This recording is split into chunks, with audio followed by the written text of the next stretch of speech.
जब बच्चे की माँ को पता चला कि वो बच्चा उसका नहीं है तो वो दौड़ के गई डॉक्टर के पास। लेकिन वहाँ जाकर वो देखती है कि वहाँ पे बहुत अमीर लोग बैठे हुए थे और अपने नए नाती को देख रहे थे। गरीब माँ का बच्चा बहुत कमज़ोर पैदा हुआ था, लेकिन अमीर लोग उसे अपना बच्चा समझकर उसकी पूरी इलाज कर रहे थे और गरीब माँ ये सब देख रही थी। उस बच्चे का ग्रैंडफादर वहाँ पे आया था जो कि बहुत अमीर था। 20 साल बाद वो लड़की बड़ी हो गई और वो देखने में बहुत ही खूबसूरत लग रही थी। एक दिन वो अपने ग्रैंडफादर को बोलकर शॉपिंग करने चली गई और उस शॉपिंग मॉल में उसको जो भी पसंद आता था वो ले लेती थी। शॉपिंग मॉल के सारे कर्मचारी उसके सामने सर झुका देते थे क्योंकि वो शहर के सबसे बड़े अमीर आदमी की ग्रैंड डॉटर थी। दोस्तों, इत्तेफाक से उसी मॉल में वो लड़की भी थी जिसके साथ अदला बदली हुआ था। इसका मतलब कि जो सफेद ड्रेस में जो लड़की थी वो एक्चुअली अमीर आदमी की बेटी थी। शॉपिंग मॉल के मैनेजर ने उस लड़की को कहा कि तुम इस अमीर आदमी की बेटी की खास ख्याल रखो। फिर क्या था, वो उसके लिए कॉफी लेने चली गई थी, पर सडनली क्या हुआ था कि जो अमीर बेटी थी वो कुछ चोरी करने लगी थी और ये चोरी करते वक्त उस मॉल की एक लड़की ने उसको देख लिया था। मॉल की लड़की को बिलीव नहीं हो रहा था कि वो इतनी अमीर घर की लड़की है और उसने ऐसी हरकत की। अमीर लड़की ने उस मॉल की लड़की को देख लिया था क्योंकि जब वो चोरी कर रही थी वो उसकी तरफ ही देख रही थी। अमीर लड़की ने अपने बैग से स्कारलेट के ऊपर एक मारा क्योंकि उसको ये पसंद नहीं आ रहा था। स्कारलेट उस लड़की का नाम था। अमीर लड़की फिर से मारने वाली थी, तभी स्टोर का मैनेजर आ गया था और उसका बॉडीगार्ड भी वहां आ गया था। फिर क्या था, उसने कुछ किया नहीं। शार्लेट ये सब देख रही थी कि कैसे अमीर घर की लड़की ऐसी हरकत कर सकती है। फिर क्या था, वो अपने मैनेजर को बोलने वाली थी, लेकिन मैनेजर बहुत खुश नजर आ रहा था क्योंकि अमीर घर की लड़की उसके यहाँ पे शॉपिंग करने आई थी। बॉडीगार्ड ने एक्चुअली देख लिया था कि जो लड़की थी उसने चोरी किया था और उसके फादर का बेइज्जती ना हो इसलिए वो स्टोर मैनेजर के पास गया और उसके मॉल पे मिलने वाले सब सामान को उसने परचेस कर लिया था और मॉल की वो लड़की ये सब देख रही थी। बॉडीगार्ड ने अपने एटीएम निकाला और मैनेजर को दे दिया। मैनेजर ने उस लड़की को दिया और सारा सामान पैक करवा दिया। इधर जो स्कार्फ अमीर लड़की ने चोरी की थी उसने गाड़ी से उसको फेंक दिया था। ग्रैंडफादर को अपने पोती को लेकर बहुत चिंता हो रही थी कि आखिर वो इतना उदास क्यों बैठी रहती है। फिर शहर के सबसे अमीर आदमी ने यह डिसाइड किया कि वो उसी मॉल में जाएगा जहाँ पे उसकी पोती गई थी और उस लड़की से मिलेगा। मॉल में आने के बाद उस अमीर आदमी ने सबसे पहले हैट को अपने डंडे से उठाया और उसको नीचे गिरा दिया। ये देखते ही वहाँ पे कुछ कर्मचारी थे, वो उसके पास गए और उससे बदतमीजी से पेश आने लगे। फिर उस अमीर आदमी ने कहा कि मुझे ये सब कचरा नहीं चाहिए, लेकिन फिर भी मैं ये सब खरीद लेता हूँ। स्कारलेट को उस आदमी की बात बहुत अजीब लग रही थी। एम्प्लॉयज को जब पता चला कि बहुत अमीर आदमी है तो उससे अच्छे से पेश आने लगे। स्कारलेट ने फिर हैट को उठाया और अपने एम्प्लॉयज को कहने लगी कि ये हैट बहुत पुराना हो चुका है, इसका मॉडल बहुत ही पुराना है और ये हैट डिस्कलर हो चुका है। जो अमीर आदमी था वो स्कारलेट की बातों को ध्यान से सुन रहा था कि स्कारलेट किस तरह इतनी अच्छी से काम कर रही है। एम्प्लॉयज को शर्मिंदा महसूस हुआ और उसने अमीर आदमी के सामने सर झुकाया। अमीर आदमी जाते जाते स्कारलेट को बस ये कह गया कि मैं तुमसे मिलना चाहता हूँ और शाम को वो दोनों आपस में मिलते हैं और फिर वो अमीर आदमी स्कारलेट को एक ऑफर देता है कि तुम आपसे मेरे कंपनी में काम करोगे। ये सुनकर लड़की चौंक जाती है, लेकिन वो उनका ऑफर एक्सेप्ट कर लेती है। आज उस अमीर आदमी के यहाँ पे इंटरव्यू था और लड़की वहीं पे गई थी। हकीकत में लड़की को पता ही नहीं था कि ये उसके ग्रैंडफादर की कंपनी है। उस गरीब लड़की का कोई पार्टनर नहीं बनना चाहता था क्योंकि वहाँ पे जितने भी लड़के इंटरव्यू के लिए आए थे सब लोग बड़े स्कूल से पढ़कर आए थे। स्कारलेट दूसरी लड़कियों को कहता है कि क्या तुम मेरी पार्टनर बनोगे, लेकिन लड़कियां जब उसकी डिग्री पूछती है तो बोलती है कि मैं तो सिर्फ स्कूल तक पढ़ी हूँ और दूसरी लड़कियां उसे ठुकरा देती थी क्योंकि स्कारलेट यूनिवर्सिटी नहीं पढ़ी थी। इंटरव्यू शुरू होने वाला था और दो पार्टनर चाहिए था, एक सिलाई का काम करेगी तो दूसरी कटिंग की। स्कारलेट को एक लड़की दिखती है जो कि इतना मैच्योर नहीं थी, लेकिन वो बहुत हंस रही थी और दोनों की वहीं पे दोस्ती हो जाती है। वो लड़की स्कारलेट से दोस्ती कर लेती है और बोलती है कि ठीक है हम आपसे पार्टनर हैं। इंटरव्यू शुरू होता है और उन्हें एक ड्रेस दिखाया जाता है और कहा जाता है कि तुमको एग्जैक्ट ऐसा ही ड्रेस बनाना है 4 घंटे के अंदर। बाकी लड़कियां सोच में पड़ जाती है कि इतने कम समय में कैसे होगा, लेकिन स्कारलेट बड़ी प्रोफेशनल तरीके से सब कुछ संभाल लेती है और वो करने लगती है। इधर स्कारलेट की सिलाई मशीन के ऊपर एक लड़की जानबूझकर गिर जाता है और वो सिलाई मशीन टूट जाता है। दौड़ के वो मशीन के पास जाती है और मशीन को चेक करती है, लेकिन मशीन बुरी तरह टूट चुका होता है। स्कारलेट मशीन को उठाती है और वहां पर जो एग्जामिनर थी उनसे बात करती है, लेकिन एग्जामिनर कहती है कि यहाँ का रूल्स है कि अगर कुछ मशीन टूट जाता है तो तुम्हें दूसरा नहीं मिल सकता। वहां पर दूसरी लड़कियां बोल रही थी कि इनकी ही गलती है क्योंकि इन्होंने ध्यान नहीं दिया था। फिर स्कारलेट अपने पार्टनर से बात करती है और बोलती है कि अब आगे क्या करेंगे। तब उसका पार्टनर बोलती है कि तुम चिंता मत करो, तुम मुझे एक सुई दो। स्कारलेट फिर सोचने लगती है कि आखिर ये करेगी कैसे, फिर भी वो उसको एक सुई दे देती है और वो सुई लेकर ऐसा कारनामा करती है कि स्कारलेट देखकर दंग रह जाती है। उसके पार्टनर मशीन से भी तेज सिलाई करने लगे। सबने ड्रेस बना लिया था लेकिन स्कारलेट का ड्रेस ही सबसे ओरिजिनल था और उनको सिलेक्ट कर लिया गया। स्कारलेट ने जब ये सुना तो दोनों पार्टनर बहुत ही खुश हो गए। अब सेकंड राउंड की बारी थी और शहर का सबसे अमीर आदमी वहीं पे बैठा था। सेकंड राउंड का इंटरव्यू शुरू होता है और कुछ क्वेश्चन पूछे जाते हैं, कोई भी जवाब नहीं दे पा रहा होता, लेकिन स्कारलेट ने कुछ ऐसा आंसर दिया कि सब लोग चौंक गए। क्वेश्चन ये पूछा गया था कि दूसरे के ब्रांड और हमारे ब्रांड में क्या फर्क है। जब ड्रेस स्कारलेट के पास आया तो वो बहुत बारीकी से उसकी जांच करने लगी। फिर अमीर आदमी ने क्वेश्चन पूछा कि सबने कपड़े की जांच कर ली, अब बताइए क्या फर्क है। किसी भी लड़की ने हाथ नहीं उठाया, लेकिन स्कारलेट ने फिर अपना हाथ उठाया और आंसर देने लगी। आपके ब्रांड के कपड़े का कलर बाकी ब्रांड से बहुत सुंदर है, जिसको हम मशीन से नहीं सिर्फ हाथ से ही बना सकते हैं। वो अमीर आदमी फिर पूछने लगा कि कलर का हाथों से और मशीन से क्या डिफरेंस है। लड़की कहने लगी कि सिर्फ कलर की बात नहीं है, लेकिन एक ड्रेस बनाने का तरीका जिसमें पहनने वाला खुश हो जाए, कंफर्ट महसूस करे,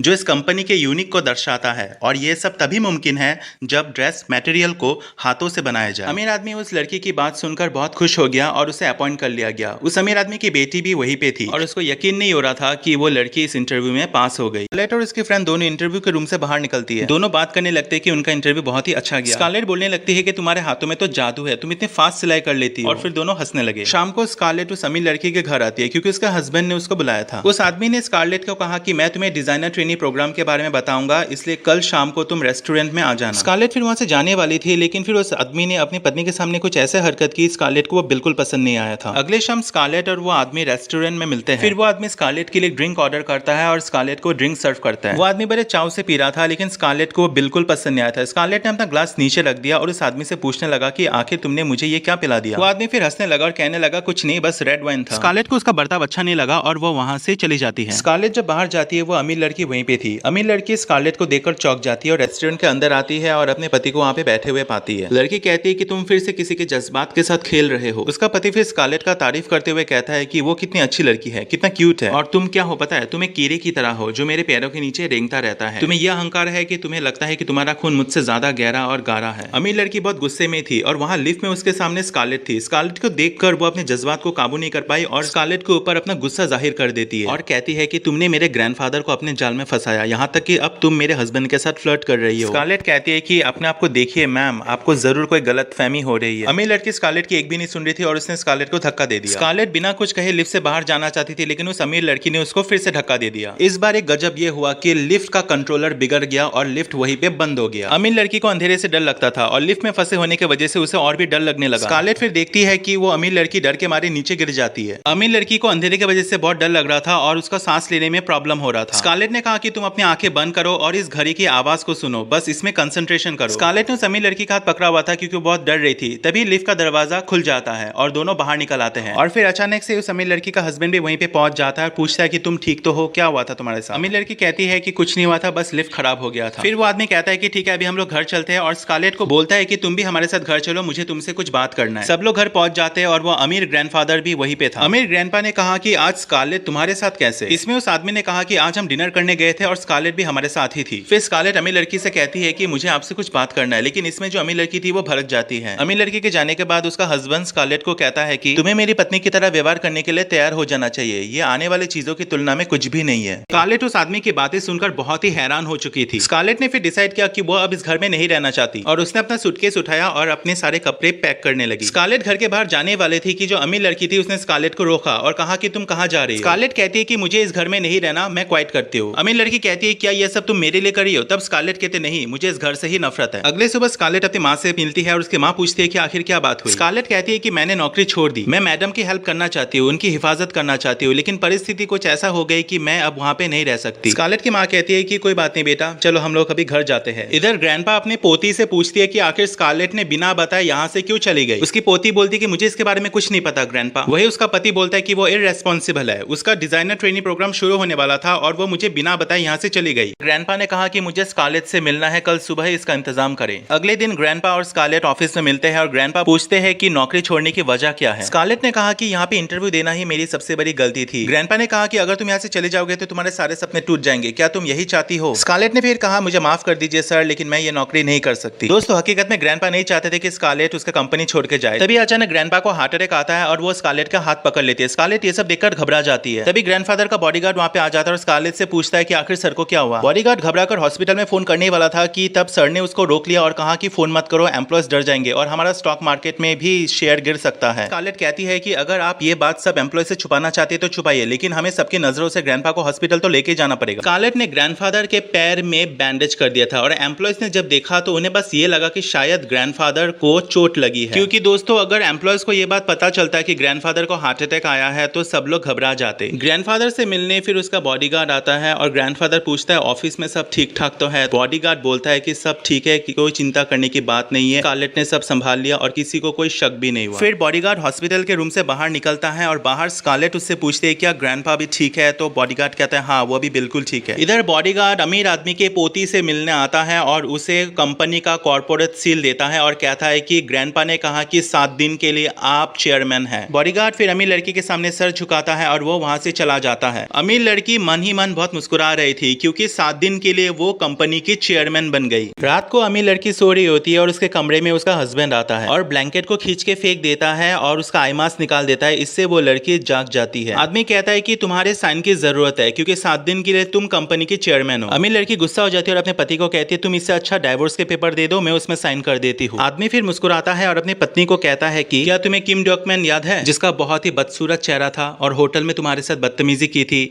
तब अमीर लड़की को याद आने लगा था कि वो आदमी कौन था। वो आदमी अमीर लड़की के ऊपर चिल्ला रहा था और कह रहा था कि देखो मेरी तरफ देखो, तुम्हारे ग्रैंडफादर ने ऐसे 100 से भी ज्यादा आदमियों के साथ किया था, उसमें मैं भी एक हूँ। 20 साल पहले तुम्हारे ग्रैंडफादर ने बहुत लोगों को मार दिया था। लड़की का हस्बैंड उसे एक कॉन्ट्रैक्ट नोट दिखाता है जिसमें लिखा होता है कि 5 मई 1988 को डाई फैक्ट्री में एक पॉइजन गैस लीक होने की वजह से बहुत सारे वर्कर मारे गए। कंपनी की तरफ से कोई भी सेफ्टी मेजर वर्कर को नहीं प्रोवाइड किया गया था। कंपनी तुम्हारे ग्रैंडफादर का था लेकिन तुम्हारे ग्रैंडफादर बच गए और एक मैनेजर को यूं ही इसका जिम्मेदार समझा गया। फिर वो आदमी कहता है कि हकीकत में ऐसा कुछ नहीं हुआ था, ये सब तुम्हारे ग्रैंडफादर की वजह से हुआ। फिर वो आदमी कहता है कि ये वही सबूत है कि ये सब घटना तुम्हारे ग्रैंडफादर की वजह से हुआ था और ये साबित करता है ये सब जो डॉक्यूमेंट तुम्हारे हाथ में है। अमीर लड़की बहुत गुस्सा हो जाती है और सामने पड़े एक फ्लास्क को लेकर उसके ऊपर मारने ही जाती है कि स्कारलेट उस अमीर लड़की के घर आती है और आकर अपनी मैम को खोजने लगती है और फिर उसको कुछ आवाजें सुनाई देती है और कमरे की तरफ दौड़ के जाती है। आदमी अपने वाइफ का हाथ पकड़ा हुआ था और कह रहा था कि इसका जिम्मेदार तुम्हारे ग्रैंडफादर है और ये बात पूरी दुनिया जानकारी रहेगा। फिर स्कारलेट अमीर लड़की को बेड पर बैठाती है और उसको बोलती है कि इसलिए आप हर समय शॉपिंग करते रहते हो, लेकिन आप शॉपिंग क्यों करते हो, आपको बॉक्सिंग सीखना चाहिए। अमीर लड़की फिर बोलती है कि अब चुप हो जाओ और ये बताओ कि तुम यहाँ पे क्यों आई हो। स्कारलेट ने कहा कि मैं बगल से जा रही थी और घर के सारे लाइट ऑफ थे। ये सुनकर अमीर लड़की चिल्लाने लगी और बोलने लगी कि घर के सारे लाइट ऑन कर दो। स्कारलेट की माँ यहाँ पे पहुंच जाती है और आकर देखती है कि अमीर लड़की और उसकी बेटी दोनों सो रही थी। तभी स्कारलेट का नींद टूट जाता है और अपनी माँ को देखती है और अपने माँ को बोलती है कि आज मैंने जो देखा उसमें आप यकीन नहीं करोगे, मैम के ऊपर उसके हस्बैंड इतना बदतमीजी से पेश आ रहा था, मुझे लगा कि ये बात मैं चेयरमैन को खुद ही बता दूं। तभी स्कारलेट की माँ कहती है कि ऐसा बिल्कुल मत करना, अगर प्रेसिडेंट जैंग को ये बात पता चल गया तो वो तुम्हारे लिए खतरा पैदा कर सकता है। तुम यहाँ पे अपनी मैडम की पर्सनल शॉपर बनने आई हो और वही बन के रखो और आज जो भी कुछ हुआ है उसको भूल जाओ। फिर स्कारलेट कहती है कि मुझे भी आपको लेकर चिंता हो रही है, आप यहाँ पे कैसे काम कर रहे हो। स्कारलेट की माँ कहती है कि तुम मेरी फिक्र मत करो, मेरा यहाँ 30 साल हो चुका है। रात को अमीर लड़की अपने कमरे से उठकर स्कारलेट के कमरे में जाती है और उसको जगाती है और स्कारलेट को कहती है कि अगर मैं तुम्हें $1 लाख दूं क्या तुम लोगे, क्योंकि मुझे नहीं पता कि शुक्रिया कैसे कहते हैं, मैं बस तुमको थैंक यू कहने आई थी। फिर उसकी मैम चली जाती है और स्कारलेट मन ही मन मुस्कुराती है। इधर जैसे मिस युआन कमरे से बाहर निकलती है उनके हस्बैंड मिस्टर जैंग मौजूद होते हैं। फिर मिस्टर जैंग अमीर लड़की को फैक्ट्री के डॉक्यूमेंट दिखाता है और कहता है कि अगर तुमने इसमें सील नहीं मारा तो तुम तो फंसोगी, साथ में तुम अपने ग्रैंडफादर को भी फंसा दोगी। वैसे 20 साल पुरानी घटना तो याद है ना, या मैं फिर से याद दिलाऊं। ये सब सुनकर अमीर लड़की डॉक्यूमेंट पे स्टैंप मार देती है। मिस्टर जैंग बहुत खुश हो जाते हैं और कहते हैं कि बहुत अच्छा, तुमने मेरी बात मान ली। कुछ समय बाद ग्रैंडफादर रिकवरी होकर घर लौट आते हैं। मिस्टर जैंग फिर बोलते हैं कि आप इतने जल्दी रिकवर हो गए, ये हमारे लिए बहुत बड़ी बात है। ग्रैंडफादर फिर बोलते हैं कि इस इंजरी की वजह से मैं कुछ समय आराम तो कर पाया। मिस्टर जैंग फिर बोलते हैं कि आपको और आराम करना चाहिए, आपको अपना सारा काम अपनी पोती को दे देना चाहिए, आपके एब्सेंट में उसने कंपनी का काम बहुत अच्छे से निभाया है। ग्रैंडफादर फिर बोलता है कि मुझे जानकर बहुत खुशी है कि तुम उसके साथ हो। अमीर लड़की कुछ बोल नहीं रही थी, वो बिल्कुल चुप थी क्योंकि उसको पता था कि उसके हस्बैंड के दिमाग में कुछ ना कुछ खिचड़ी जरूर पक रहा है। जो समय के बाद स्कारलेट की माँ आती है और प्रेसिडेंट जैंग से बात करती है कि आपने अपनी पत्नी के ऊपर हाथ उठाया और अगर ये बात चेयरमैन को पता चल गया तो जानते हैं आपके खिलाफ क्या हो सकता है। प्रेसिडेंट जैंग कहता है कि कुछ भी बात चेयरमैन को बोलने से पहले मिस युआन की बात जरूर सुन ले। तभी वहाँ पे अमीर लड़की आती है और स्कारलेट की माँ से कहती है कि आप अपनी जगह भूल रही हो, आप इस घर में सिर्फ एक हाउसकीपर हो, मेरे पति ने तो मुझे छुआ तक नहीं है और आप ये सब क्या कहानी बना रही हो। स्कारलेट की माँ कहती है कि ये कहानी नहीं है, प्रेसिडेंट जैंग ने तुम्हें मारा है। अमीर लड़की कहती है कि आप ये सब झूठी बातें करना बंद करें और मेरे पति से माफी मांगे। फिर स्कारलेट की माँ मिस्टर जैंग से बोलती है कि मुझे माफ कर दीजिए मिस्टर जैंग, अगर मुझसे कोई गलती हुई हो तो। इसमें मिस्टर जैंग बहुत खुश हो जाते हैं और कहते हैं कि मुझे खुशी है कि हम दोनों के बीच में जो भी गलतफहमी थी वो अब दूर हुई। इसके बाद स्कारलेट की माँ वहां से चली जाती है और मिस्टर जैंग कहता है कि ऐसे ही मेरी बात मानते रहना, इसमें तुम्हारी और तुम्हारे ग्रैंडफादर का ही भलाई है। इधर स्कारलेट एक न्यू बिजनेस प्लान की तैयारी कर रही थी और वो रेजिग्नेशन लेटर को देख रही थी। शाम को स्कारलेट अमीर लड़की के बॉडीगार्ड के साथ वो ऑफिस में जाती है क्योंकि उसे कपड़े के कुछ सैंपल्स देखने, लेकिन स्कारलेट को ये बात पता नहीं था कि बॉडीगार्ड ने किसी से परमिशन नहीं लिया। स्कारलेट ने फिर पूछा कि एक दिन में कितने कपड़े बनके तैयार हो जाते होंगे। फिर बॉडीगार्ड ने एक डायरी निकाला और उसको देखने लगा। उसने जब देखा कि स्कारलेट उसको देख रही है तो वो झट से अपना डायरी बंद कर देता है। दोस्तों बॉडीगार्ड स्कारलेट को चाहने लगा था इसलिए वो उसको इंप्रेस कर रहा था, लेकिन तभी अचानक से सिक्योरिटी गार्ड आ जाता है और वो दोनों छिप जाते हैं, लेकिन सिक्योरिटी गार्ड को वहाँ कोई नहीं दिखता। स्कारलेट फिर पूछती क्या तुमने किसी से परमिशन नहीं लिया, तो बॉडीगार्ड बोलता है मैंने किसी से परमिशन नहीं लिया, चुपचाप बैठी रहो नहीं तो वो सिक्योरिटी गार्ड हमें देख लेगा। दोस्तों इधर मिस्टर ली देख रहा था कि स्कारलेट ने उसका हाथ पकड़ा हुआ था, उसने और कस के पकड़ लिया क्योंकि वो स्कारलेट को चाहने लगा था। स्कारलेट कुछ पूछ रही थी लेकिन बॉडीगार्ड सिर्फ उसकी आंखों में ही देख रहा था। इधर सिक्योरिटी गार्ड वहां से चला जाता है और फिर दोनों बाहर निकलते हैं। फिर स्कारलेट मिस्टर ली से कहती है कि चलो मैं तुम्हें एक चीज दिखाती हूँ। स्कारलेट फिर कहती है कि तुम्हें पता है इतना सुंदर ड्रेस बनने में कितना स्टेप्स और कितना समय लगता है। उतना ही समय लगता है जब एक छोटा बच्चा अपना पहला स्टेप्स देता है और फिर वो आगे बढ़ता है। मिस्टर ली ये सब सुन रहे थे कि तभी स्कारलेट ने अपना रेजिग्नेशन लेटर निकाला और मिस्टर ली के हाथों में थमा दिया और कहा कि ये मेरा रिटायरमेंट गिफ्ट है जो ये शाम मैंने तुम्हारे साथ इस ऑफिस में बिताई। स्कारलेट जाने वाले थे कि मिस्टर ली ने उन्हें रोका और कहा कि ये रेजिग्नेशन लेटर तुम अपने पास रखो क्योंकि तुमने डिजाइनर ट्रेनिंग प्रोग्राम पास कर लिया और कल से तुम ऑफिस ज्वाइन कर रही हो। शाम को स्कारलेट आराम कर रही होती कि तभी दरवाजे में खटखटाने की आवाज आती है। स्कारलेट के सामने मिस्टर ज़ेंग था। वो स्कारलेट को एक डॉक्यूमेंट देता है जिसमें फैमिली डिटेल्स लिखा हुआ था। डॉक्यूमेंट को देखकर स्कारलेट घबरा जाती है क्योंकि वो एक राज सबसे छुपा रही थी। मिस्टर ज़ेंग कहता है कि तुम लेडी गुयाम की बेटी हो जो हमारे घर में साफ सफाई की काम करती है। इसमें छिपाने वाली कोई बात नहीं थी। हाँ, मैं उन्हीं की बेटी हूँ और ये मैं कल चेयरमैन को बोल दूंगी। स्कारलेट फिर कहती है कि मैं कल से कंपनी ज्वाइन कर रही हूँ और अगर आप मुझे रोक सकते हो तो रोक लो। अगले सुबह स्कारलेट अमीर लड़की के घर पहुंच जाती है। अमीर लड़की स्कारलेट को देखकर खुश होती है और उसका वेलकम वो अपना हाथ बढ़ा के करती है। स्कारलेट भी अपना हाथ आगे बढ़ाती है और अपने मैम से हाथ मिलाती है और ये सब घटना मिस्टर ज़ेंग देख रहा था। दोस्तों, ऐसा लग रहा था मिस्टर ज़ेंग आग बबूला हो रहा हो। कहानी में नया ट्विस्ट आ चुका था क्योंकि स्कारलेट ने फिर से कंपनी ज्वाइन कर ली थी। घर में स्कारलेट की माँ स्कारलेट को कहती है कि क्या तुम ये सब हैंडल कर सकोगे, क्या तुम्हें डर नहीं लगता। स्कारलेट फिर कहती है कि पापा कहते थे कि लड़ाई शुरू होने से पहले ही अगर तुम हार मान लोगे तो लड़ाई शुरू होने से पहले ही खत्म हो चुका है। स्कारलेट की माँ अंदर अंदर बहुत खुश हो रही थी क्योंकि उसकी बेटी इतनी साहसी थी और उसने कहा कि मुझे पता है तुम ये लड़ाई जीत कर रहोगी